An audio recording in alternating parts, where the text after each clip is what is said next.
Chers auditeurs, bonjour, vous êtes sur le canal ShareViews. ShareViews est un canal associatif qui permet de réinformer les gens et qui permet aussi de mener des actions humanitaires à travers le monde. Ça c'est, on va dire, à l'envergure assez maximale de l'association.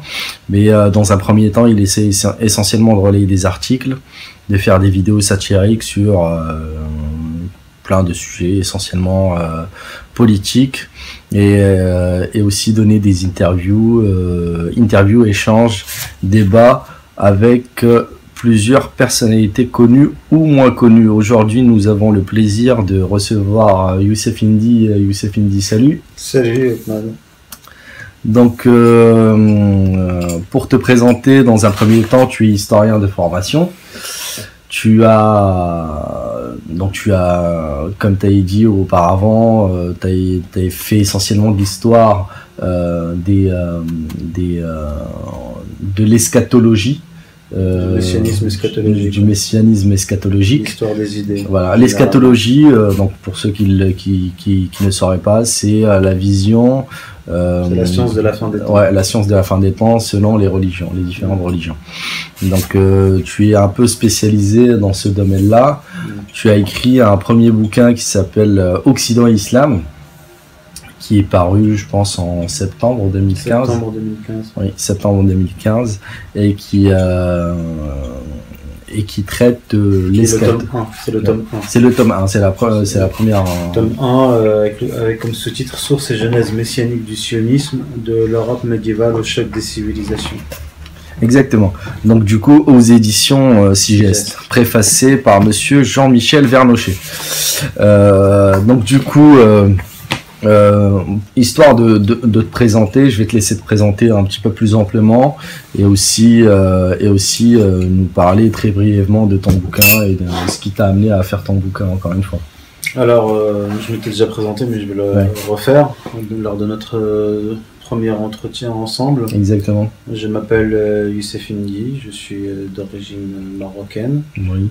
Je travaille essentiellement sur les questions historiques et géopolitiques, sur l'histoire des idées, les idéologies modernes.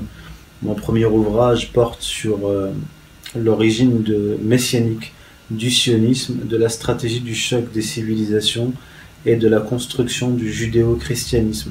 Qui est un mythe. Qui est un mythe. On parle bien du mythe de la civilisation judéo-chrétienne qui, comme je l'explique, est né au XVIe siècle. Dans mon livre, je révèle pour la première fois, aucun livre ne l'avait fait avant, je révèle dedans les origines messianiques du sionisme que je fais remonter au XIIIe siècle.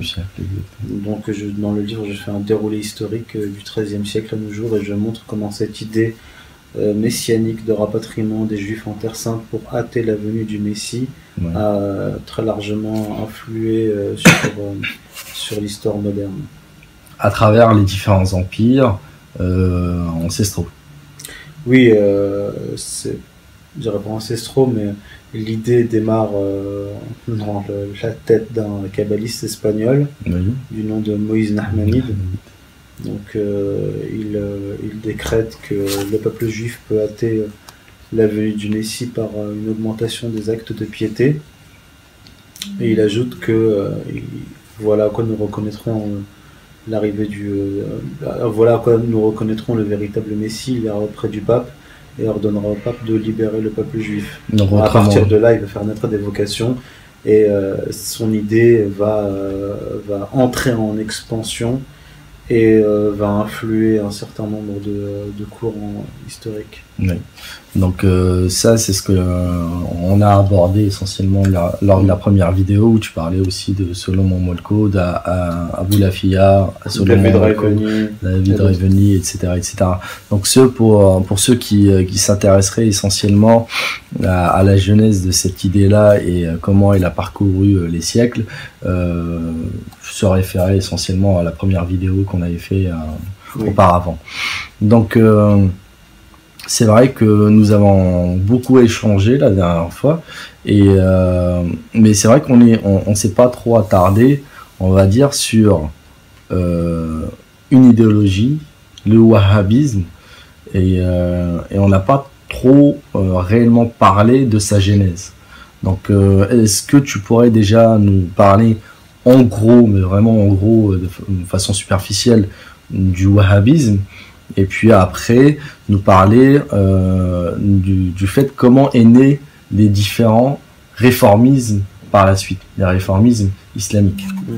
Alors, Mohammed ibn Abdul Wahhab né dans le début du XVIIIe siècle, en Arabie, dans la région du Najd. Donc c'est un bédouin. Oui, plus ou moins, oui, mais lui, sa famille était des sédentaires, mais il est de culture bédouine. Il est le fils d'un savant musulman, un juge, un qadi important du Najd. Et ce Mohammed ibn Abdul Wahhab va commencer par une formation théologique basique. Il aura pour maître d'abord son père, mais il ne terminera pas son cursus.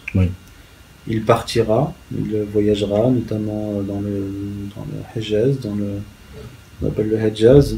Il ira aussi en Irak et à la rencontre d'autres professeurs, d'autres maîtres pour apprendre les sciences islamiques. Mais il ne terminera jamais véritablement son cursus. Donc du coup, c'est pas un alim, c'est pas quelqu'un qui s'y connaît réellement dans la théologie et dans la non, ce n'était pas un savant. Ce n'était pas un savant, contrairement à ce qu'on dit. Et là, c'est pas moi qui décrète qu'il n'était pas savant. Ce sont les grands savants de l'époque et ses propres maîtres, et son père et son frère. Oui, et son père et son frère, qu'il a lui-même formé. Et son père qui l'a lui-même formé, là quelque part désavoué, parce que à l'époque, en Arabie, il était de tradition que le fils aîné succède au père au poste de qadi. Or, le père n'a pas désigné son fils Mohammed ibn Abdul Wahhab comme successeur, mais son autre fils, le frère cadet de Mohammed, qui était Sulayman. Et c'est Sulayman qui inventera le néologisme de wahhabisme, wahhabiyya. C'est Sulayman ibn Abdul Wahhab qui appellera la doctrine de son frère Al-Wahhabiyya. Alors pour faire simple, mais j'ai déjà exposé les origines idéologiques de cette idéologie dans un article, le dernier article sur le wahhabisme et les Saouds, mais j'aborderai cette question plus en profondeur dans mon prochain livre.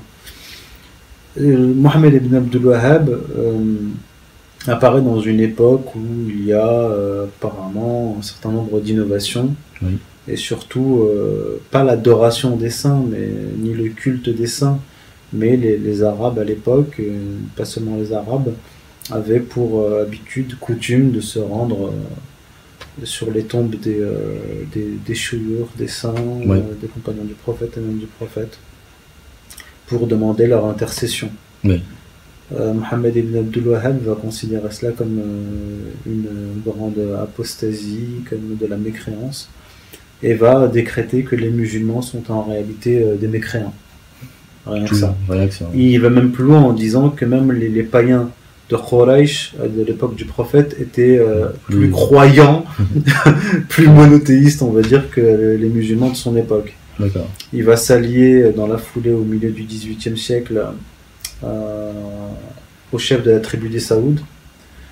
Et là, ça va être la jonction entre la tribu des Saouds, c'est-à-dire force militaire, et Mohammed ibn Abdul Wahhab, c'est-à-dire une force idéologique qui va être mise au service de la force militaire des Saouds. Et là, ils vont entrer dans des conquêtes de la péninsule arabique pour établir un royaume saoudite, et vont s'en suivre un certain nombre de massacres en Arabie même, en Irak. On va tuer les femmes, les hommes, les enfants, les femmes enceintes, tuer les amateurs, abattre les hommes désarmés. Donc une véritable un carnage, une véritable succession de massacres qui ne vont véritablement cesser, entre guillemets, qu'avec l'établissement du troisième et dernier royaume saoudite en 1932. Donc voilà, pour donner une idée. D'ailleurs, c'est le seul État qui porte le nom de ses propriétaires. Le nom de ses propriétaires. Il n'y a aucun État dans le monde, mis à part celui-là. Donc c'est pour dire. Donc c'est Mohammed ibn Abdul Wahhab qui va être à l'origine de ce qu'on appelle le takfirisme. Oui. Le takfirisme qui veut dire en fait takfir, c'est excommunier. Ouais. Donc il va excommunier les autres musulmans, majoritairement sunnites, et va justifier ainsi leur massacre. Et donc du coup c'est quelque chose qui faut que les gens comprennent aussi que c'est vraiment grave, parce que dans notre religion musulmane, le seul qui peut réellement dire si quelqu'un est musulman ou non musulman, c'est Dieu, quoi. C'est Dieu qui sonde les cœurs, et c'est Dieu qui dit qui est musulman, qui n'est pas musulman, qui est hypocrite, etc. etc. Oui. Pourquoi ? Parce que le simple fait que la foi relève de l'intime et nous relie verticalement à Dieu, seul Dieu peut savoir ça, réellement. Oui. Donc du coup, j'ai l'impression que Mohammed ibn Abdul Wahhab et les autres ont pris réellement, entre guillemets, la place de Dieu pour dire qui est musulman, qui ne l'est pas, quoi. Oui, il a d'ailleurs été accusé, pas par n'importe qui, par ses propres maîtres. Oui. Du Hijaz et d'autres ulama de l'époque d'Arabie qui l'ont connu ou non. Il a été accusé de se prendre pour un prophète, une fausse prophétie. Il a été traité d'hérétique, de faux prophète, etc., etc. Sacré personnage. Et donc du coup, ça c'est on va dire le premier réformisme islamique moderne, on va dire. Est-ce qu'il y a eu d'autres réformismes auparavant ? Pas de cette nature. Pas de cette nature. On pourrait parler de réformisme dans l'histoire de l'islam, parce que il y a un hadith connu du prophète disant qu'à chaque siècle ou chaque génération viendra un réformateur de la religion. Mais sauf que il y a réformisme et réformisme. Le réformisme moderne consiste en gros à adapter l'islam, à le dénaturer en fait pour l'adapter au monde moderne. Oui. Alors que dans l'esprit de l'islam, le réformisme a plus une idée de revivification. Oui. Je donnerai juste l'exemple du grand savant mystique Abu Hamid al-Ghazali, qui avait produit une œuvre magistrale qu'il avait appelée la revivification des sciences musulmanes, des sciences islamiques. Et il n'était pas du tout dans l'esprit d'Abu Hamid al-Ghazali de changer l'islam ou de l'adapter à l'époque ou de le dévoyer. Au contraire, il s'inscrivait dans la pure orthodoxie islamique. D'accord. Donc on voit bien réellement la revivification, comme tu dis, revivification, on y arrive, dans un but théologique et religieux, qui est quand même quelque chose de louable, et la revivification dans un but et dans un dessein politique. Oui, alors là, on ne peut pas parler de revivification, étant donné on peut plus parler d'adaptation, de soumission, de dilution de l'islam dans la modernité. Oui, voilà. Ce que je reproche aux réformistes, alors Abdul Wahhab, lui, est un cas extrême, mais les réformistes dont on va parler après, plus philosophiques, ce que je leur reproche, c'est de ne pas avoir essayé d'identifier, de comprendre, d'analyser les fondements et l'origine de la modernité, du modernisme, avant de vouloir adapter l'islam à la modernité. Autrement dit, ils sont restés enracinés dans les écrits, etc., sans comprendre réellement comment, dans quel état est le monde actuel, on va dire. Oui, et je pense d'un point de vue eschatologique, même philosophique, il y a un travail qu'ils n'ont pas fait, c'est essayer de comprendre la modernité ou de critiquer la modernité à partir du corpus islamique. Eux nous disent non, il faut absolument rattraper le retard qu'avait à l'époque, à la fin du 19e siècle, le monde arabe sur le monde occidental, et donc ils sont partis dans une sorte de course, de fuite en avant, d'imitation du monde occidental, sans essayer de revenir à la tradition islamique pour développer le monde musulman. Et donc du coup, oui, c'est vrai que je voulais essentiellement poser cette question-là en premier, mais j'ai complètement oublié. J'aurais dû commencer par là, mais bon. Donc du coup, dans ton livre, tu mets clairement en avant que les points d'ancrage, on va dire des différents réformismes, résident dans les régions sabbato-franquistes. Et donc du coup, on a aussi parlé lors de la dernière vidéo de qui était Jacob Frank, qui était Sabbatai Zevi. Donc du coup, pas à peine de refaire découvrir le personnage. Encore une fois, j'oriente les gens qui regarderont cette vidéo-là à regarder l'ancienne. On a quand même assez bien détaillé ces deux personnages historiques. Donc du coup, histoire de restituer le contexte pour nos auditeurs, dans ce cas-là, peux-tu nous dire quelles régions ont été essentiellement prises par l'emprise sabbato-franquiste? Alors, Sabbatai Tzvi naît à Smyrne en Turquie. Oui. D'accord. Il va donc faussement se convertir à l'islam. Et le grand foyer des sabbatéens de l'époque jusqu'au grand mouvement réformiste, c'est Smyrne, donc le lieu de naissance de Sabbatai Tzvi, mais aussi Salonique, oui, le principal fief du sabbataïsme. Pour ce qui est de l'Europe, le franquisme, Jacob Frank qui va au XVIIIe siècle se présenter comme la réincarnation de Sabbatai Tzvi, lui il est polonais. Oui. Donc le point de départ du franquisme est en Podolie. Oui. Mais va se répandre parce que à partir de la Pologne, il va y avoir des fausses conversions au catholicisme. Des quarantaines, des centaines de familles. Voire des milliers, entre 500 personnes, entre 500 à 20 000 personnes. Oui. D'accord. Donc on parle de milliers de personnes qui vont, sous l'impulsion de Jacob Frank, se convertir faussement au catholicisme et pénétrer les grandes familles aristocrates et monarchiques de quasiment toute l'Europe, de l'Espagne à la Russie. Mais comment ils les ont infiltrés aussi? Par le mariage. Par le mariage essentiellement. Oui. Essentiellement. Donc le mariage avec des chrétiens, des juifs, essentiellement, parce que c'était essentiellement les deux religieux, les deux peuples religieux. C'est surtout des femmes, beaucoup de femmes franquistes qui vont se marier à de grands aristocrates et à des membres de familles royales. D'accord. Donc Danemark, Autriche, Espagne, plus tard en Angleterre. Lorsque l'exil des Juifs sera abrogé, en fait, il a été abrogé avant oui. l'exil. Il a été abrogé par Cromwell oui. dans la première moitié du XVIIe siècle. Oui. Jacob Frank arrive au XVIIIe.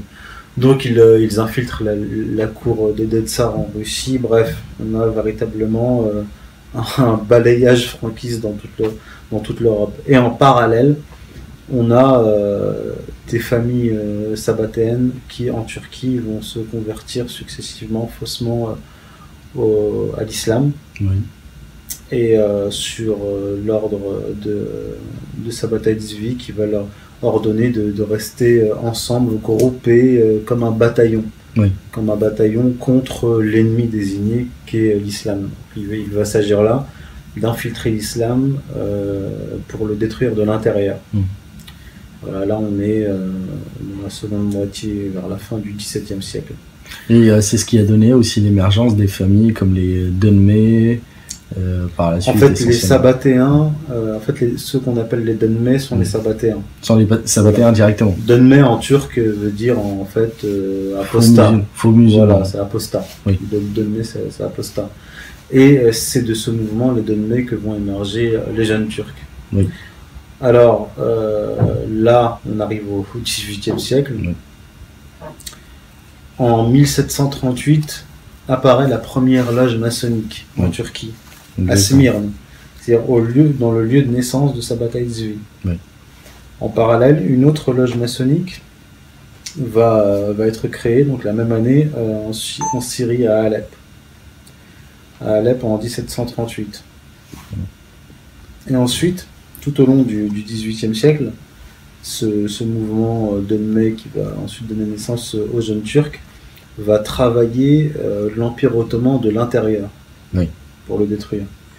C'est donc un des points culminants de ce travail de sape de l'intérieur et le changement de la constitution ottomane en 1876, donc qui va libéraliser la constitution ottomane. À ce moment-là, l'appareil d'État ottoman est totalement gangréné, infiltré par des maçons, en fait, des maçons turcs. Essentiellement. Et à tel point que un sultan ottoman, Mourad V, était lui-même maçon. Mais lui, il n'a régné que 5 mois et il a été déposé par le sultan Abdelhamid. D'accord. Mais donc du coup, si il n'y a eu aucune loge maçonnique auparavant. Non, la première loge maçonnique en Turquie, c'est 1738. 1738. Donc c'est après 1738 qu'on a vu les loges maçonniques bourgeonner, essentiellement en Turquie et à droite à gauche. Au Proche-Orient, en Iran. Donc du coup, il n'y en a eu aucune. En Europe, on sait très bien qu'il y en a eu auparavant, à partir de 1616, je pense. Il y en a qui font remonter la première loge maçonnique au début du XVIe siècle. Même. Au début du XVIe siècle. Donc du coup, après, comme j'avais dit, les loges ont pullulé parce que à partir de la seconde moitié du XVIIIe siècle, enfin plutôt à partir de la deuxième moitié du XIXe siècle, vont émerger des loges maçonniques françaises, italiennes, britanniques. Et les jeunes Turcs, donc les jeunes Turcs qui vont détruire, enfin qui vont opérer une révolution au cœur de l'État ottoman pour le subvertir, vont être aidés par ces loges maçonniques étrangères implantées en Turquie. Très fortement. Donc à partir de la deuxième moitié du XIXe siècle, donc comme je le disais, dans les années 1870, là les loges maçonniques vont véritablement s'activer pour renverser le pouvoir ottoman, mais aussi en Égypte. Dans la même période, dans les années 1870, il y a une tentative de révolution, celle qu'on appelle la révolution urabiste, à laquelle ont participé ceux qu'on appelle les réformistes de l'islam, c'est-à-dire Al-Afrani, qui va utiliser les loges maçonniques en Égypte pour faire passer ses idées et provoquer la révolution. D'accord. Et justement, avant d'aborder, ceux qui ont pris le relais après Mohammed ibn Abdul Wahhab, on va dire, tu dis, malgré le fait que Mohammed ibn Abdul Wahhab soit, on va dire, à la tête de l'idéologie, on va dire, et sa famille de l'idéologie wahhabite, pourquoi, selon toi, il n'est pas le premier grand réformiste musulman, à l'instar de Malkoun Khan? Et qui est Malkoun Khan aussi? En fait, il faut distinguer deux types de réformisme. Le réformisme de Mohammed ibn Abdul Wahhab est un réformisme, une idéologie qui va s'adresser essentiellement à des bédouins, des gens incultes, crédules. Parce que son langage est pauvre, c'est creux. Quand on lit par exemple son livre L'unicité divine, le livre de l'unicité divine, on se rend compte qu'on a affaire à quelqu'un, sur le plan intellectuel assez faible. Et on n'a pas affaire à un grand savant. Mais le problème que va rencontrer le wahhabisme, c'est qu'il va avoir du mal à pénétrer les grandes villes où se trouvent les grands savants de l'islam. Donc les populations des villes vont être assez réfractaires à la doctrine wahhabite. Donc après l'émergence du wahhabisme, environ un siècle après, émerge un réformisme intellectuel philosophique qui sera plus acceptable par les classes, les populations arabe cultivé. D'accord. Vous voyez, la finalité reste la même, c'est-à-dire subvertir l'islam de l'intérieur, mais les voies diffèrent.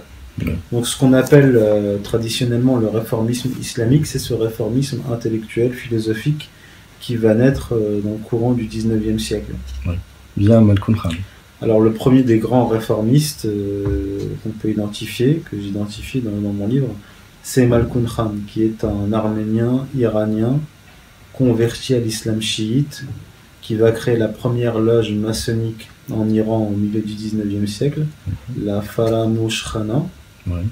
Ce Malkoun Khan était un polytechnicien qui a été initié à la maçonnerie en France. D'accord. Donc il est initié en France, il retourne en Iran et il crée la première loge maçonnique. Et dans sa loge maçonnique, il y a des savants musulmans, des intellectuels, etc. Lui-même était un journaliste. D'ailleurs, justement, Malkoun Khan, je vais reprendre ton livre pour réellement citer les phrases exactes. Et il dit Malkoun Khan, parce que personnellement, quelques dires de Malkoun Khan prêtent à confusion.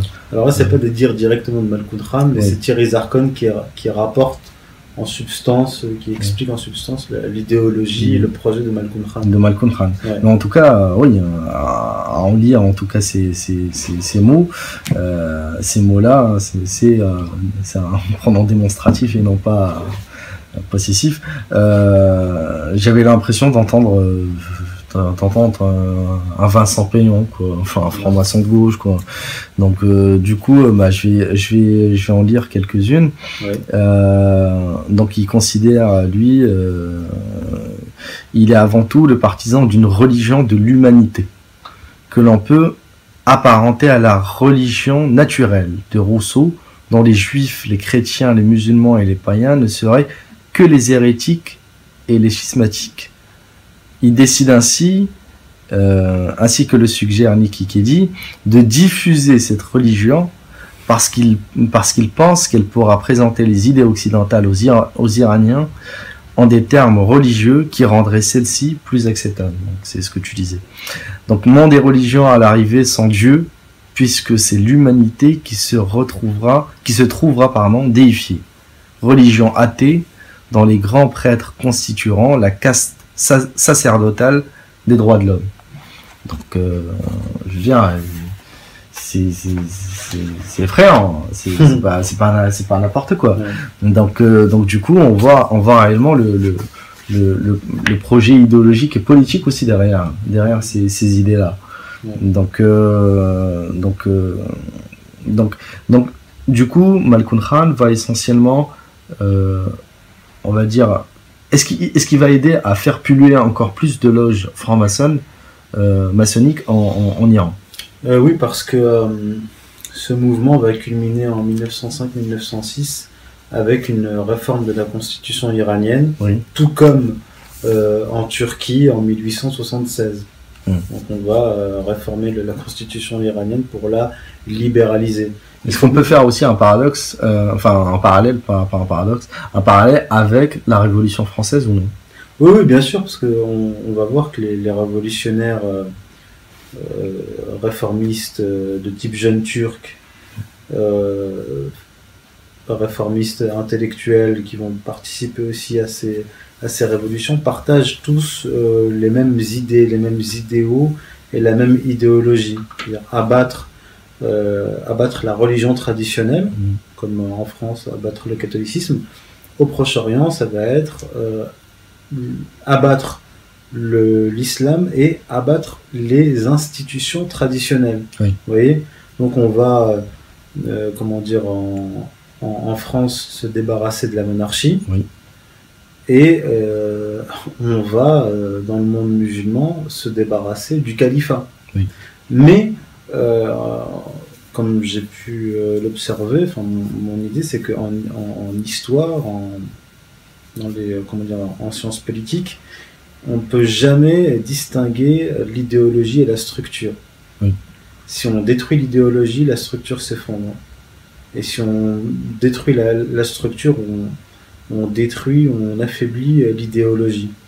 Donc ce qu'il faut comprendre, c'est que les mouvements révolutionnaires de type jeune turc et les mouvements idéologiques, réformistes, islamiques fonctionnent ensemble. Oui. C'est-à-dire qu'ils appartiennent tous au même loge maçonnique, ils ont tous le même projet. Quand vous avez par exemple dans les années 1870 les maçons turcs qui vont réformer l'État ottoman, vous avez dans la même période un des pères du réformisme islamique, Afghani, en Égypte, avec ses disciples, via des réseaux maçonniques, qui tentent une révolution pour faire tomber l'État en Égypte. Oui. Donc le réformisme islamique et le réformisme étatique de type jeune turc fonctionnent ensemble. Oui. Ils ne sont pas du tout indissociables. Et vous avez les mêmes mouvements en Europe. Les mouvements révolutionnaires vont toujours travailler en parallèle avec les mouvements idéologiques. C'est pour ça que les franquistes, les premiers franquistes, vont participer à la Révolution française. Ouais. Comme par exemple le petit cousin de Jacob Frank qui s'appelle Junius Frey. Ouais. Au passage, ce que Charles Novak nous apprend dans son livre sur Jacob Frank, il est intéressant de savoir que le parrain de Jacob Frank, c'est-à-dire celui qui va parrainer Jacob Frank lors de son baptême, et était le grand-père de Louis XVI. Vous voyez ? Bref. Donc, revenons. C'est QFD, quoi. Et voilà, tout est lié. L'idéologie et les grands mouvements révolutionnaires marchent ensemble. D'accord. Donc du coup, maintenant qu'on a vu un petit peu l'influence de chacun de ces mouvements dans des contrées qui paraissent dans un premier temps assez lointaines, assez différentes, mais qui convergent vers le même dessin et le même but. J'aimerais bien revenir un petit peu en arrière et parler de Mohammed ibn Abdul Wahhab et dire juste que ce n'est pas donc ça confirme ce que tu disais, c'était pas un contemporain de Malkoun Khan. Non, Abdul Wahhab c'est 18e siècle, et l'autre Malkoun Khan c'est 19e siècle. Et qui n'est pas par contre qui est un contemporain de Jamal Din Afghani. Non, Malkoun Khan est un contemporain est un contemporain d'Afghani. Donc du coup, on voit bien ce fil conducteur qui les relie tous, comme tu dis. Mais Jamal Din, par contre, là où on voit de la continuité, ça sera ça, on va dire, le gros du sujet. Là où on voit réellement la continuité, on va dire, limite génération par génération, c'est entre Jamal Din al-Afghani, qui a initié Mohamed Abdo, qui lui-même a initié Rachid Reda, et qui a initié par la suite aussi Rachid Reda qui a initié Hassan al-Banna. Exactement. Donc du coup, moi, j'imagine les auditeurs aussi, ont envie de savoir qu'est-ce qu'a fait chacun de ces protagonistes à son échelle et au niveau de ce réseau-là, comme tu dis, qui est réellement direct, quoi. Qu'est-ce qu'a fait par exemple Jamal Din al-Afghani à proprement parler pour dévoyer, on va dire, cet islam sous, on va dire, vu qu'il était franc-maçon. Alors, Jamal ad-Din al-Afghani, contrairement à ce que son nom indique, n'était pas afghan. Oui, lui se présentait comme un afghan pour pouvoir entrer en Turquie. Il était chiite, d'ailleurs. Il était iranien. Oui. Il était iranien, mais sunnite. D'accord. Voilà. C'est un musulman sunnite, entre guillemets, donc iranien, qui va émigrer en Turquie, puis en Égypte, il va pas mal se déplacer. Il est de notoriété publique que Afghani était franc-maçon. Oui. Non seulement il était franc-maçon, mais il était très très actif dans la maçonnerie, parce que comme je l'ai dit précédemment, dans les années 1870, il va s'installer en Égypte et va utiliser les réseaux maçonniques pour faire passer ses idées et provoquer la révolution urabiste. Oui. Et parmi les révolutionnaires, les fauteurs de troubles en Égypte, il y a un certain nombre de ses élèves, Oui. dont Mohamed Abdou. Oui. Alors l'idée en fait d'Afrani et de ceux qui vont lui succéder, c'est, comme je le disais en amont, c'est d'adapter l'islam à la modernité. À partir du postulat suivant, le monde occidental nous a dominés et nous domine. Il a une avance sur le plan technologique. Nous devons rattraper ce retard et donc nous devons adapter l'islam et la nation musulmane, en priorité arabe, à cette modernité, à rattraper ce retard. Et ça va s'ajouter, à un discours anticolonialiste. Oui. Le discours anticolonialiste va être véritablement la marque de fabrique des réformistes et des frères musulmans, qui va leur donner une légitimité politique aux yeux des masses musulmanes.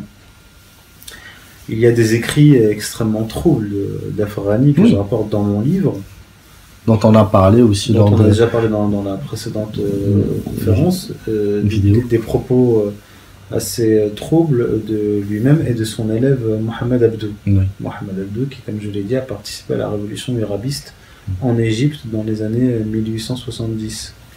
Il y a une lettre qui a été rapportée par Elie Kedouri et aussi par Hamadi Redissi, que je rapporte.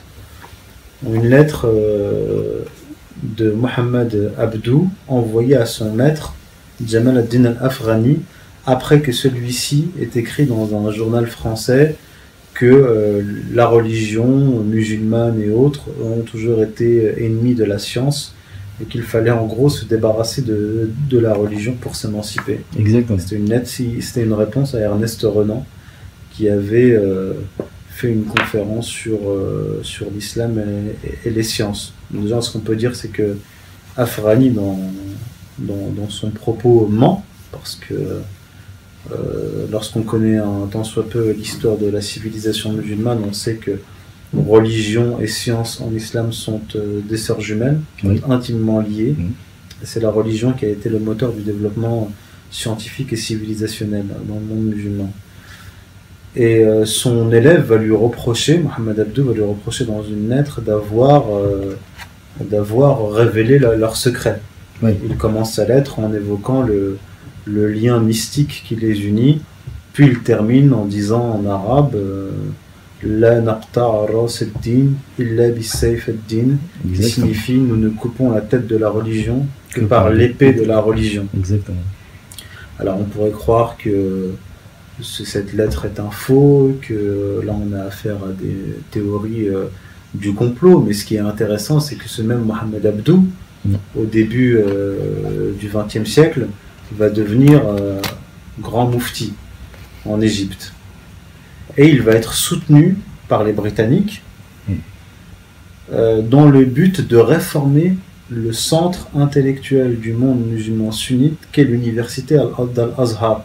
Il est à la tête d'Al-Azhar et va tenter à ce moment-là de modifier son organisation interne, mais aussi la modifier dans ses fondations, lui faire prendre une autre voie, une voie idéologique, la réformer dans tous les sens du terme, c'est-à-dire faire d'Al-Azhar le centre du réformisme islamique.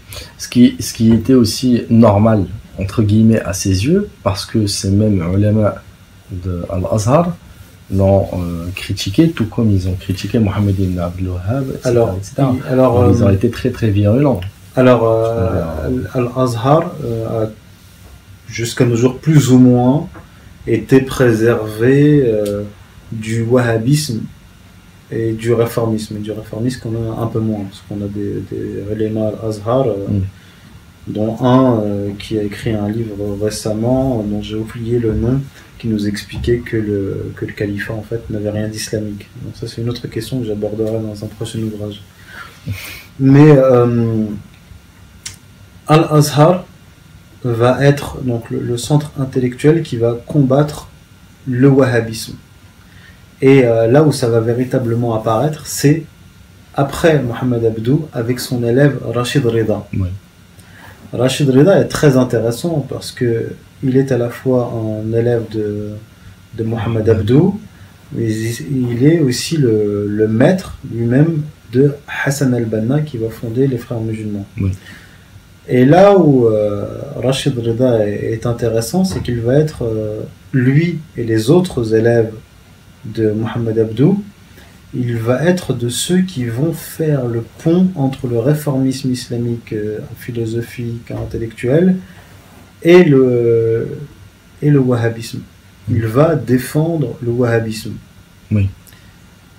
Là où on sent dans le réformisme islamique, comment dire, un début de lien qui va se tisser avec le wahhabisme, c'est avec déjà Mohamed Abdou qui dit que la doctrine des wahhabites est bonne, mais qu'ont-ils à détruire la tombe du prophète et à traiter les musulmans d'apostats. En fait, ce qu'il reproche au wahhabisme, Mohamed Abdou, c'est sa brutalité. Oui. Mais il valide la doctrine.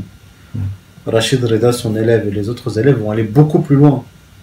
Parce que Rachid Rida va créer un journal, Al-Manar, qui va être financé par les Saouds, et qui va servir, entre autres, à défendre l'idéologie wahhabite, en attaquant de manière très violente les savants d'Al-Azhar, qui eux s'attaquent au wahhabisme. Oui. Donc, avec Rachid Rida et ses petits copains, on va voir le wahhabisme sortir véritablement de la péninsule arabique pour pénétrer l'Égypte et le reste du monde arabe. Et ils vont, Rachid Rida et ses amis réformistes, élèves de Mohamed Abdou, déclarer que Mohamed ibn Abdul Wahhab est un des grands réformistes de l'époque moderne. Et jusqu'à présent, moi j'entends de temps en temps les prêches de certains ulama, ou shuyukh, ou a'imma, qui est le pluriel de imam, et je les entends. Il y en a certains pour qui, moi personnellement, je vais donner un peu mon avis, vu que c'est aussi un échange, j'en entends plein dire que justement, heureusement que l'histoire nous a donné Mohamed ibn Abdul Wahhab pour justement réformer ça. Alors que sur le contenu, on va dire théologique, moi je suis d'accord avec la prêche quand il parle par exemple de tafa'ul, c'est-à-dire le fait de ne jamais perdre espoir en Dieu, etc., etc. Ça c'est quelque chose de complètement louable. On ne peut pas être pas d'accord, on va dire, avec ces prêches-là. Mais là où je suis moins d'accord, c'est lorsque justement ils mettent en avant ces figures, dont notamment Mohamed ibn Abdul Wahhab, etc., etc. Donc des fois ils le font à bon escient, parce que quand par exemple on parle de l'émir Abdelkader, il le cite aussi, je vais pas nommer le nom du cheikh qui parle de ça, là je suis tout à fait d'accord avec lui, puisque c'était un anticolonialiste, et je pense pas qu'il ait été franc-maçon, personnellement. Je sais pas si c'est le cas ou non, je te laisserai répondre par la suite, et etc., etc. Mais c'est vrai que cette constante revient, et pour eux ce sont réellement des génies, ou voire limite des demi-prophètes, pour ne pas dire des prophètes, quoi. Mohamed ibn Abdul Wahhab va être considéré bien sûr par les wahhabites, puis par les réformistes, les élèves de Mohamed Abdou, comme le revivificateur de l'islam. Mais les fonds des Saouds ne sont pas étrangers à cette défense de Mohamed ibn Abdul Wahhab, même si il y a quand même dans le fond, on ne parle pas de fond financier, mais dans le fond idéologique, des liens très forts qui vont se poursuivre. Parce que, donc là j'ai parlé de Rachid Rida et de ses amis, élèves de Mohamed Abdou, mais celui qui va véritablement consolider ce lien idéologique entre le wahhabisme et le réformisme islamique, c'est l'élève de Rachid Rida, qui est Hassan al-Banna, qui va fonder l'association des frères musulmans en 1928. Exactement. Hassan al-Banna était l'élève de Rachid Rida, Et le père de Hassan al-Banna était l'élève de Mohamed Abdou. Oui. Donc Hassan al-Banna a pris la synthèse. La synthèse de cette alliance entre réformisme islamique intellectuel et wahhabisme. D'ailleurs, il va être soutenu très largement par les Saouds. Et lorsqu'il va rencontrer à la Mecque le roi d'Arabie Saoudite, Abdelaziz ibn Saoud, il va lui proposer de créer une filière de frères musulmans en Arabie Saoudite, et il lui répondra mais toute l'Arabie Saoudite est une branche des frères musulmans. Ce qui veut tout dire. Ce qui est clair. Maintenant, Hassan al-Banna est un homme étrange parce qu'il va créer une association sur le modèle maçonnique. Oui. Toute l'organisation va être de type maçonnique, et lui en sera le gourou, parce qu'il est même dans la charte des frères musulmans, et il me semble que l'article 3 décrète que Hassan al-Banna est le guide ultime, le chef suprême. Donc c'est à l'instar on va dire des loges, de certaines loges maçonniques qu'on voit maintenant, qui président, enfin comment on appelle, comme Alain Bauer, il était, comment on appelle, grand maître. Grand maître, exactement. Ouais. Donc du coup il était limite grand maître. On va dire, pour rentrer dans l'association des frères musulmans, il fallait passer par un rite d'initiation. Oui. Dans mon livre, je fais le parallèle entre le rite d'initiation des frères musulmans et des jeunes turcs. Oui. C'est exactement le même. On doit se présenter devant le maître, Hassan al-Banna, oui. Faire un serment d'allégeance, poser une main sur la table, il y avait le Coran et un revolver. Chez les jeunes turcs, il y avait un Coran et un poignard. Dans certaines loges maçonniques judéo-chrétiennes, il y avait la Bible et une épée. Ah, une épée, ok. Voilà. Et donc, je rapporte le rite d'initiation des frères musulmans, l'organisation, tout sera fondé sur le modèle maçonnique, ce qui n'est pas du tout étonnant, parce que tous les maîtres de Hassan al-Banna, Mohamed Abdou, Rachid Reda, Al-Afrani, etc., sont tous des maçons. Oui. Oui, ils appartiennent tous à des loges maçonniques, donc rien d'étonnant à ce que l'organisation des frères musulmans soit fondée sur ce modèle-là. Il n'y a jamais de rupture en histoire.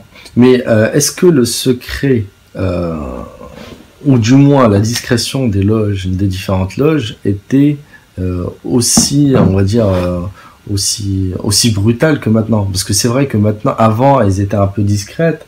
On n'en parlait quasiment pas, ou très très peu, ou seuls les gens qui étaient initiés savaient ce qui se passait au niveau des loges. Là, au niveau des loges, à moins d'y adhérer, ou à moins que quelqu'un sorte d'une loge pour dire ce qui s'est passé, c'est réellement hermétique. Est-ce que justement le fait que ça soit hermétique maintenant, c'était le cas avant? Parce que à t'écouter et t'entendre, j'ai l'impression que d'une loge à une autre, on pouvait quand même communiquer. Il y avait un fil enfin un système de vase communicant qui faisait qu'on reconnaissait, on va dire, les francs-maçons entre eux, même si ils appartenaient à différentes loges.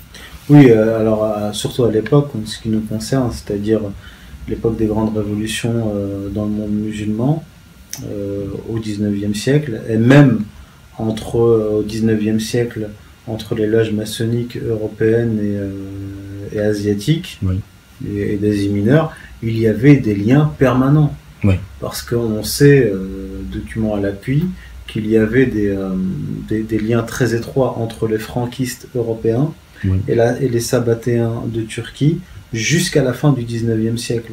D'accord. Et les loges maçonniques étaient, en fait, il faut voir un peu les loges maçonniques avant comme le réseau Internet. D'accord. À l'époque.